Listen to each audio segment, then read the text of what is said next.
मेरे साथ बोलिए, भारत माता की।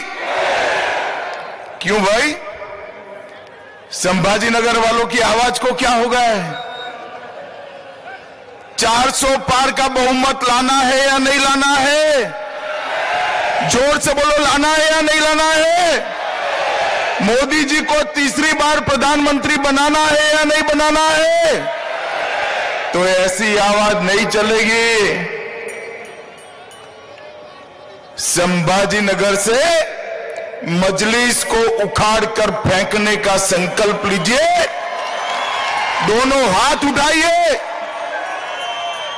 मोदी जी को फिर से प्रधानमंत्री बनाने के संकल्प की मुट्ठी बींचे और प्रचंड आवाज से बोलिए, भारत माता की, भारत माता की।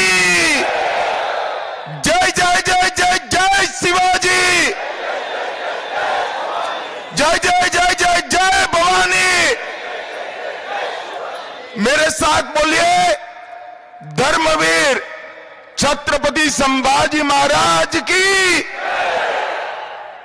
आज मेरे साथ मंच पर उपस्थित श्रीमान देवेंद्र फडणवीस जी, हमारे प्रदेश अध्यक्ष श्रीमान बावनकुले जी, मेरे मित्र और केंद्रीय मंत्री श्रीमान राव साहेब दानवे जी, पंकजाताई मुंडे जी, श्रीमान अशोक राव चौहान जी, श्री भगवत करार जी, श्री अतुल सावे जी, बहन विजयाताई राहतकर जी, श्री प्रताप राव चिखलीकर जी, श्री सुजय विखे पाटिल जी, श्री अजीत गोपछड़े जी, और आज संभाजी नगर में इतनी बड़ी संख्या में आए हुए प्यारे भाइयों, बहनों, माताओं और मेरे जिगर के टुकड़े जैसे युवा मित्रों, आप सभी को नमस्कार। मित्रों, आज मैं इस महाराष्ट्र की पावन भूमि पर कल रात से हूं, संभाजी नगर में कल रात से हूं। सबसे पहले मैं इस भूमि पर आकर जिन्होंने देश को स्वतंत्रता का मंत्र दिया, वो हिंदवी स्वराज के स्थापक छत्रपति शिवाजी महाराज को प्रणाम कर कर मेरी बात की शुरुआत करता हूं। मैं जब यहां आया हूं तब जिनका पूरा जीवन सालों तक इतिहास को बलिदान और स्वतंत्रता की भूख की याद दिलाता है, वो धर्मवीर संभाजी महाराज को भी प्रणाम कर कर मेरी बात की शुरुआत कर। यही भूमि है, यही मराठावाड़ की भूमि है, जहां संत एकनाथ जी ने, संत ज्ञानेश्वर जी ने, जनार्दन स्वामी ने, सिखों के गुरु गोविंद सिंह जी ने भी यहां अध्यात्म और भक्ति का रास्ता प्रशस्त किया। ये भूमि को मैं प्रणाम करता हूं। मित्रों, मराठावाड़ के मुक्ति संग्राम के लिए गोविंद भाई श्रॉफ और स्वामी रामतीर्थ, जिन्होंने निजाम के खिलाफ आवाज बुलंद की, ऐसे हुतात्माओं को भी मैं प्रणाम कर कर मेरी बात की शुरुआत करना चाहता हूं। काफी समय से आप बैठे हैं, हम लोगों को आते आते देर हो गई, मैं ज्यादा लंबी बात करना नहीं चाहता। मित्रों, आने वाले दिनों में देश चुनाव में जा रहा है। हमारा ये महान लोकतंत्र फिर एक बार 5 साल तक इस देश की सरकार किसके हाथ में होगी, ये तय करने वाला है। भाइयों और बहनों, दो गुट खड़े हैं। एक मोदी जी के नेतृत्व में, भारतीय जनता पार्टी के नेतृत्व में एनडीए का गठबंधन है, और दूसरी ओर राहुल बाबा के नेतृत्व में इंडी अलायंस गठबंधन गठबंधन है। ये दोनों कौन है? एक और नरेंद्र मोदी जी है, जो देशभक्तों की टोली भारतीय जनता पार्टी के नेता है और 10 वर्ष में भारत के अंदर आमूलचूल परिवर्तन लाने का प्रयास किया और जिनका लक्ष्य है 2047 में भारत माता को विश्व गुरु के स्थान पर बिठाने का लक्ष्य है। और दूसरी ओर एक परिवारवादी गठबंधन, इनका लक्ष्य क्या है? सोनिया जी का लक्ष्य है राहुल बाबा को प्रधानमंत्री बनाना, शरद पवार जी का लक्ष्य है इनकी बेटी को मुख्यमंत्री बनाना, उद्धव जी का लक्ष्य है बेटे को मुख्यमंत्री बनाना, ममता जी का लक्ष्य है भतीजे को मुख्यमंत्री बनाना, स्टालिन साहब का लक्ष्य है बेटे को मुख्यमंत्री बनाना।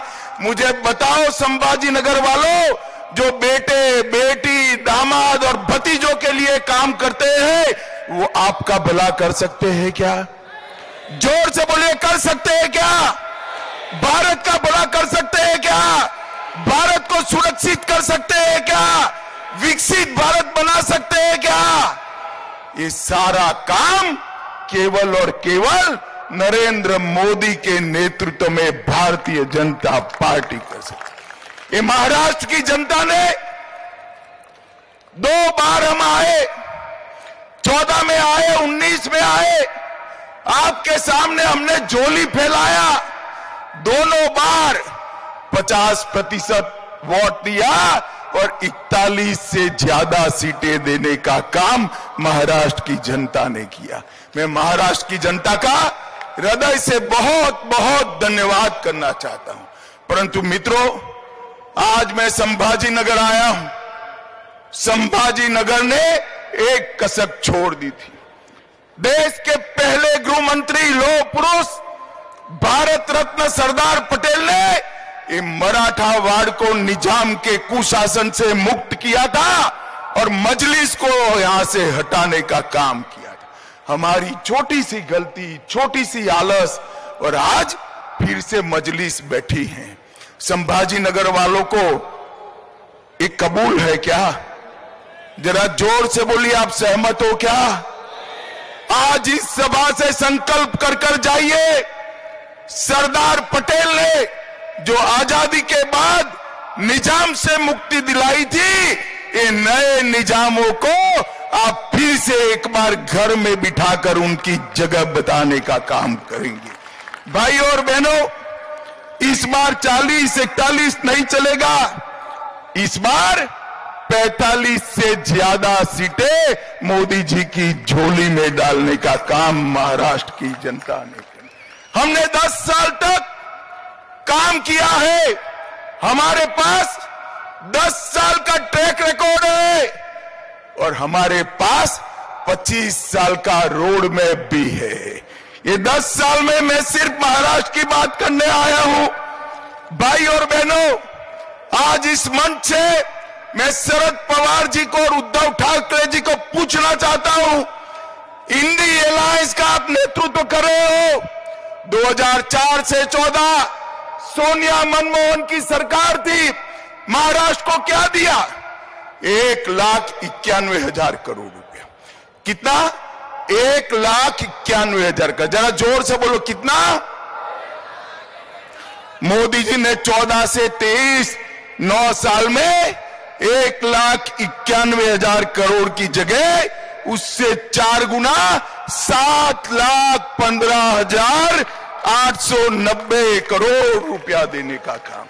इसके साथ साथ 8 लाख करोड़ के और प्रोजेक्ट दिए।